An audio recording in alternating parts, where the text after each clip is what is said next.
Hey everyone, welcome back. Here we go. Sir Les Patterson. I'm excited for this one. Barry Humphries was an Australian comedian, satirist, and yeah, I guess he had a few characters that he was famous for playing.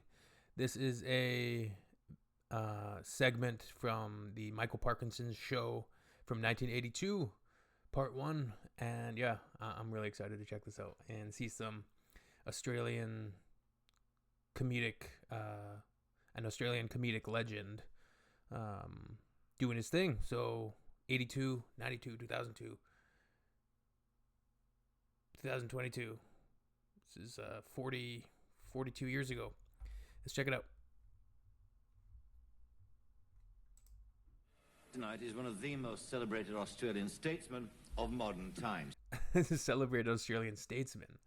So the character is a statesman. Okay. He started his career as the entertainment officer at a club in Sydney and has risen to the heights of being the Australian cultural attaché to the court of St. James. I couldn't agree more with the critic who said that he impugns the fundamental refinement of the Australian character. Ladies and gentlemen, Sir Les Patterson.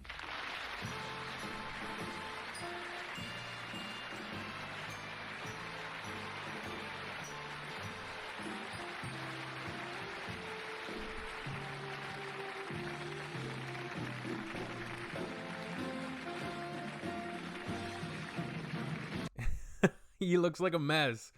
Is he an alcoholic? Beautiful. Good luck to you. And hello there, ladies and gentlemen. I must do a handful of Vaseline. Something. How are you feeling? I'm not feeling too bad. Yeah. Of course, images. Oh, sorry. Are those real teeth? Hey, Mike. What is it I've got in my hands? Oh, it's an ointment I'm supposed to use. I was just giving myself a quick application before the shower. I'm supposed to use an applicator, but I generally do. No worries. So, yeah. Now let's talk. You'll be all right on your next trip to the Philippines, mate.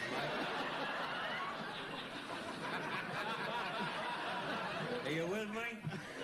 No worries. Now, this thing about image is obviously terribly important. I mean, that's part of your job. Now, what is it? What's the image that you're trying to project? I think you'd better phrase that again, Michael. I think what is the image that I am bloody successful in projecting, ladies and gentlemen? And that is as Australia as a thinking organism. You know, it wasn't very many moons ago. What you do to old Brian Humphries, deadly, the poor bastard was ashes. I seen him out there. Oh, Christ, you must have given him. His performance is fantastic. Just the acting.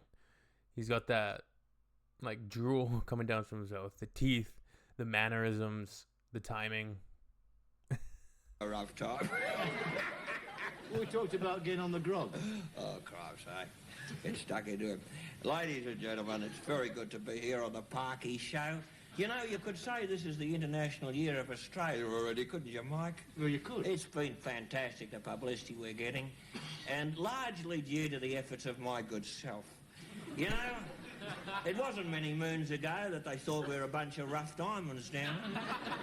But, you know, we've got more culture than a penicillin factory in Australia. I'm telling you that. No worries. Well, I suppose that they talk about culture. No worries. The main thing that people know Australia for now, the movie industry, the films, Australian films. Have you got anything to do with them The mannerisms. at all? Yes, I kicked it off. Did you? Oh, yes, I was very much instrumental in getting movies off the ground in Australia. They'd been going along a long time with Chips Rafferty and that fraternity, but they needed to be dragged kicking and screaming into the 20th century, Mike. And I'm very proud of very proud of the role. I'm very proud of the role that I've played there. You know, the trouble with the film industry, as it is with the arts in general today, is that the poofter element. Don't get me wrong, I don't mind what people do in the privacy of their own homes. Don't get me wrong on that score, ladies and gentlemen. Please. You know, I see eye to eye. Fantastic, politically incorrect satire. Something that we're missing nowadays. You put something comparable to this on TV now, and you'll get a crowd of people screaming about it. But that's the beauty of satire and its use of irony and humor and exaggeration to kind of poke fun at things, criticize things, spark conversation, make people talk, especially when it's bringing up different ideas, right? So this character is pretty genius. His performance of it is hilarious. With old Ken Livingstone in that particular matter. But what I'd like to say is this, that, you know, there are a lot of the industry... The poofter element. Oh, no. Okay. This, that, you know, there are a lot of... the industry needs a fair bit of weeding out, and, you know, it's rife with the poofters in Australia, as it is here. You know, I had a lovely idea for a film a few years ago. It was going to be... It was about a football team going into the bush. It was called Piss Up on Hanging Rock, as a matter of fact. And by the time... No? Are you with me? By the time the Poof Mafia, or the Poofia as I call them, had got onto that, they'd turned them all into Sheilas, drifting around in the nursery curtains and getting eaten by the abos in there.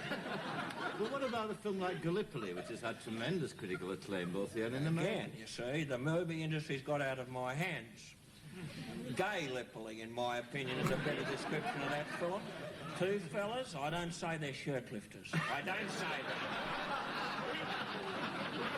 that. Shirt lifters. Don't know if I've heard that one. Don't say they're shirt lifters, but they could be. They could be, and that's how it comes across, you know? Giving the Turks the wrong idea. You know? Mind you, they've had the wrong idea for a year or two, haven't they, eh? No worries. Do you know many people within the film industry intimately, though? I mean, I'm thinking of actors or actresses. Just his facial expression there. And his teeth, the slobber, the dirty coat, the stained shirt, the drink, the cigarette. People within the film industry intimately, though? I mean, I'm thinking of actors or actresses. Well, I do, naturally. I've had... And I'm sure a lot of you who are watching know of Trailer Park Boys. I know it's got a worldwide fan base now. It's huge. And the first 7 seasons are absolute comedic genius. This is that same type of comedic genius on display, and satire and just acting ability. You hear the boys in the band over there, for Christ's sake, eh? That'll do, fellas, eh? No, I've done a bit of casting, Mike, I have. I've done a bit of... I mean, it's not for nothing I'm known as the Protestant Lou Grade. I am. We've got a lot in common, you know, well, with a couple of tycoons, and it's significant, isn't it, that old Lou's enterprise is being taken over by an Aussie corporation, an Aussie conglomerate. A conglomerate. And they're a bit afraid, of course, that it'll lose its Englishness, but old Lord Grade, English? Well, rumour has it he's a Bulgarian tap dancer. I don't know. But he's very nice and a close personal friend, I hasten to say. Well, you've got many. But a lot of the actresses, you know, I mean... you know. I know them all personally. I can't name names on this show because, you know, there's been moments when when my fidelity to my wife has been put to a pretty severe test. And come off second best, I can tell you. Can you think of any, I mean, was this a question of girls being forward, being overwhelmed by your sexuality? I do get a bit. You know, I had an embarrassing experience in a London taxi. Yes. I had this little lass. She was a star. The burping and the belching and just the mannerisms. That's why I kind of thought about Trailer Park Boys for a second. I was thinking about Jim Leahy. Lim Jeahy, as your cervix. You ever heard of a shit abyss, Ricky? Star of one of my films. And I was showing one of my films. And you know, Buckminster Castle, St Paul's Abbey, Trafalgar Circus, and we're driving around. And I kid you not, you know, this little Sheila done a streak in the back seat of the car. I didn't know where to look. And we got to our destination. The driver says, that'll be so-and-so, you know. And he says, how are you going to pay me? And she, oh, I'm sorry, I can't say it, but she done an Erica. She done an Erica, but not the top part. She flashed the map of Tasmania, ladies and gentlemen. Now, no, for those of you who aren't too crash on the geography, Tasmania is a triangular continent. A bit on the bushy side. No, please, oh, for goodness sake. Anyway, to cut a long story short, the driver said, haven't you got anything smaller? All right, I need to watch some more Les Patterson. This is like the type of comedy I like, and this is just dipping my toe into like what his style is and the character. I'd like to get to know it more and read up on it a bit more and see what Barry Humphries' thoughts were on this character and how detailed it was and what his perception was of it or what his commentary was on it. Seems like something very, very interesting. Yeah, Jim Leahy. Rest in peace, John Dunsworth. Hey, old shitliners, coming to port, boys. I'm going to be the one to tie her up. How drunk are you right now, Leahy? 6 out of 10.